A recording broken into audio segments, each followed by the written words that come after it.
یہ حضرت عیسیٰ علیہ السلام کی پیدائش سے چند برس قبل کا واقعہ ہے کہ روم پر سیزر اگستس حکومت کرتا تھا۔ فلسطین کی سرزمین پر اگستس کا مقرر کردہ ایک گورنر ہیرولڈ اعظم کی حکومت تھی۔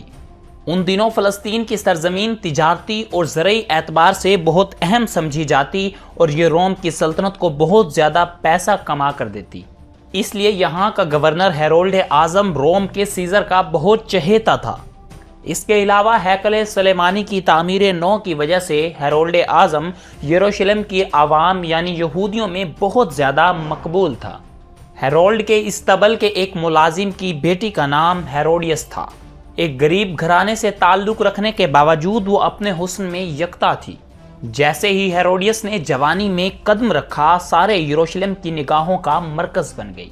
ہر شخص کی خواہش تھی کہ ہیروڈیس اس کی بیوی بنے۔ ہیروڈیس جس قدر حسین تھی اتنا ہی اس میں غرور بھی تھا۔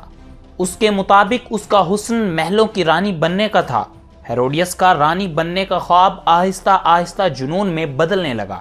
جب ہیکل سلیمانی کی تعمیر نو مکمل ہو چکی تو حاکم فلسطین خود اس کے افتتاح کے لیے آیا۔ ایک مذہبی تہوار کے دن یروشلم کسی دلہن کی طرح سجا ہوا تھا اور ہر یہودی جشن منانے میں مصروف تھا۔ اس جشن میں جہاں مرد و عورت شریک تھے، وہیں ہیروڈیس بھی جشن میں بھرپور شرکت کر رہی تھی۔ اسی دوران اس کی ملاقات ہیرولڈ کے دوسرے بیٹے فلپ سے ہوئی اور فلپ ہیروڈیس کے حسن کے جال میں پھنس کر رہ گیا۔ فلپ پہلے سے شادی شدہ تھا، لیکن ان دنوں بادشاہوں اور راجاؤں کا کئی بیویاں رکھنا معیوب نہ سمجھا جاتا تھا۔ ایسے میں فلپ ہیروڈیس کو اپنے ساتھ اپنے شہر کیساریا لے گیا۔ ہیروڈیس کی دلی خواہش پوری ہو چکی تھی کیونکہ وہ جھونپڑی سے محل میں آ چکی تھی۔ اب اس کو ہر وہ چیز حاصل ہو چکی تھی جس کے وہ خواب دیکھا کرتی تھی، مگر کیا کریں اس ہوس کا۔ ہیروڈیس کی بلندی پر پہنچنے کے بعد ہوس بھی محل میں پہنچتے ہی مزید بڑھ گئی۔ اس نے ملکہ بننے کے خواب دیکھنا شروع کر دیے۔ فلپ جس کی کسی بیوی سے کوئی اولاد نہ تھی، وہ اپنے وارث کے لیے بہت پریشان رہتا تھا۔ ہیروڈیس کی یہ خواہش تھی کہ وہ فلپ کو وارث دے اور کیساریا کی ملکہ بن جائے۔ وقت گزرتا جا رہا تھا مگر بچے کی کوئی امید نظر نہیں آ رہی تھی۔ ایک دن ہیروڈیس کی ایک کنیز نے اسے ایک بوڑھی عورت کے بارے میں بتایا کہ وہ شہر کے باہر ایک غار میں رہتی ہے۔ کنیز نے ہیروڈیس کو بتایا کہ لوگ اس بوڑھی عورت کے پاس اپنی مرادیں لے کر جاتے ہیں اور کامیاب واپس لوٹتے ہیں۔ ہیروڈیس نے اس بوڑھی عورت کے پاس جانے کا ارادہ کنیز سے ظاہر کیا تو وہ کنیز ہیروڈیس کو لے کر ایک دن اس بوڑھی عورت کے پاس غار میں جا پہنچی۔ ہیروڈیس کے پوچھنے پر اس بوڑھی عورت نے اسے بتایا کہ تیری اولاد ضرور ہوگی اور وہ اتنی مشہور ہوگی کہ تیری اولاد کو لوگ رہتی دنیا تک یاد رکھیں گے۔ بوڑھی عورت کی اس پیشن گوئی پر ہیروڈیس بہت خوش ہوئی۔ ابھی وہ اسی خوشی میں تھی کہ بوڑھی عورت بولی کہ تیری یہ اولاد اپنے گناہ عظیم کی وجہ سے یاد رکھی جائے گی۔ ہیروڈیس یہ سن کر واپس چلی آئی۔ چند ہی دن بعد ہیروڈیس امید سے ہوئی اور اس کے گھر میں ایک لڑکی پیدا ہوئی جس کا نام سلومی رکھا گیا۔ مگر فلپ کو اس سے زیادہ خوشی نہ ہوئی کیونکہ وہ لڑکے کی خواہش رکھتا تھا تاکہ اس کے تخت کا کوئی وارث ہو سکے۔ ہیروڈیس کی اہمیت اس محل میں اب پہلے جیسی نہیں رہی۔ چند ہی دنوں کے بعد فلسطین کا حاکم ہیرولڈ اعظم اور فلپ کا باپ چل بسا اور اس کی سلطنت اس کے 3 بیٹوں میں تقسیم ہو گئی۔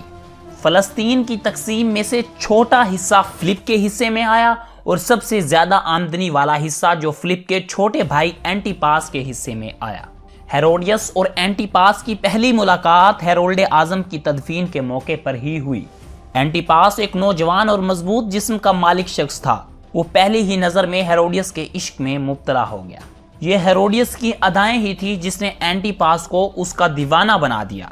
ہیروڈیس اب فلپ سے چھٹکارا چاہتی تھی، اس کے لیے اس نے اینٹی پاس کو اپنی محبت کے جال میں پھنسا لیا۔ اب ایک دن فلپ کی سالگرہ کے موقع پر اس کے بھائیوں اور دوسری سلطنت کے حکمرانوں کو بلاوا بھیجا گیا۔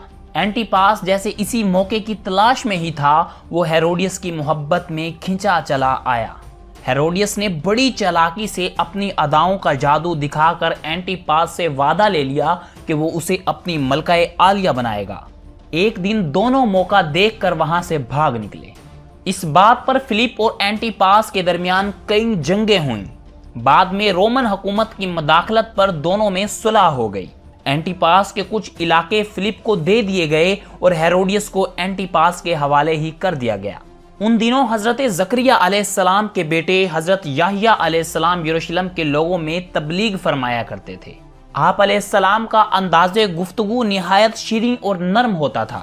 لوگ جوک در جوک آپ علیہ السلام کی باتیں سننے چلے آتے اور آپ علیہ السلام کی تعلیم سے متاثر ہوئے بغیر نہ رہ سکتے، لیکن حضرت یحییٰ علیہ السلام ہر خوف سے پاک اپنے لوگوں کی تبلیغ کیا کرتے، اور آپ علیہ السلام کھلے الفاظ میں بادشاہ اینٹی پاس کے اس عمل کی مخالفت کرتے کہ اس نے اپنے بھائی کی بیوی کو بھگا کر اس سے شادی کر لی۔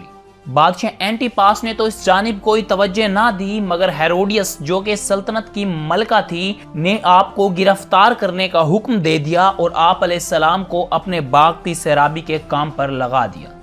ہیروڈیس نے کئی بار اینٹی پاس کو اس بات پر اکسایا کہ وہ حضرت یحییٰ علیہ السلام کے قتل کا فرمان جاری کر دیں، مگر اینٹی پاس نہ مانا۔ ہیروڈیس اور فلپ کی بیٹی سلومی، جس نے اپنی ماں ہیروڈیس کو خوبصورتی میں کہیں پیچھے چھوڑ دیا تھا، جوان ہو چکی تھی اور کئی بادشاہ اور شہزادے اس کے خواب دیکھتے تھے۔ ایک دن وہ محل کی کھڑکی سے باغ کا نظارہ کر رہی تھی کہ اس کی نظر حضرت یحییٰ علیہ السلام پر پڑی۔ حضرت یحییٰ علیہ السلام کے چہرے پر معصومیت اور خدا تعالیٰ کی طرف سے ایسا نور تھا کہ وہ متاثر ہوئے بغیر نہ رہ سکی۔ اس نے حضرت یحییٰ علیہ السلام کو اپنے محل میں طلب کیا اور انہیں دعوت گناہ دی، لیکن حضرت یحییٰ علیہ السلام نے اسے جواب دیا کہ میں تجھے دیکھنا بھی گناہ سمجھتا ہوں، اور وہاں سے چلے آئے۔ حضرت یحییٰ علیہ السلام کا انکار سلومی کو ناگوار گزرا اور وہ انتقام کی آگ میں جلنے لگی۔ وہ خوبصورتی جس پر اسے غرور تھا، اسے ایک قیدی نے ٹھکرا دیا تھا۔ کچھ دن بعد بادشاہ اینٹی پاس کی سالگرہ کا دن آ پہنچا، جس میں دوسری سلطنت کے کئی حکمرانوں نے شرکت کی۔ بادشاہ اینٹی پاس کے قدموں میں تحفوں کے ڈھیر لگے تھے اور ہیروڈیس بادشاہ اینٹی پاس کی خدمت میں حاضر ہوئی اور کہا کہ میرا تحفہ سب سے عظیم اور اعلیٰ ہوگا، کیونکہ آج آپ کے سامنے جشن میں میری بیٹی سلومی رقص کرے گی۔ ہیروڈیس نے کئی سال پہلے ہی سلومی کو رقص کی تربیت دینا شروع کر دی تھی۔ اس رقص کا مقصد بادشاہ اینٹی پاس کو خوش کر کے سلومی کو تخت کا وارث قرار دلوانا تھا۔ پھر بھرے دربار میں سلومی کا رقص شروع ہوا، جو کہ بے حیائی کی تمام حدود پھلانگ گیا۔ سلومی 7 رنگ کے 7 لباس میں ملبوس تھی اور رقص کے دوران اس نے ان 7 رنگوں کے 7 لباسوں کو باری باری اتار پھینکا۔ یہ رقص کئی گھنٹے جاری رہا اور بادشاہ اور اس کے درباری پلک جھپکے بغیر یہ رقص دیکھتے رہے۔ رقص کے اختتام پر بادشاہ نے کہا کہ مانگو جو مانگنا ہے۔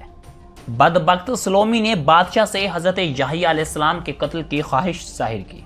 بادشاہ چاہتے ہوئے بھی انکار نہ کر سکا، کیونکہ وہ بھرے دربار میں وعدہ کر چکا تھا، اور یوں اس بدبخت عورت کی خواہش پر حضرت یحییٰ علیہ السلام کی شہادت ہوئی۔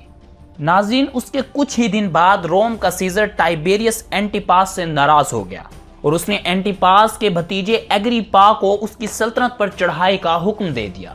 اگریپا نے اینٹی پاس کو شکست دی اور اینٹی پاس اور ہیروڈیس کو زنجیریں پہنا کر سرے عام روم لے جانے کا حکم دیا۔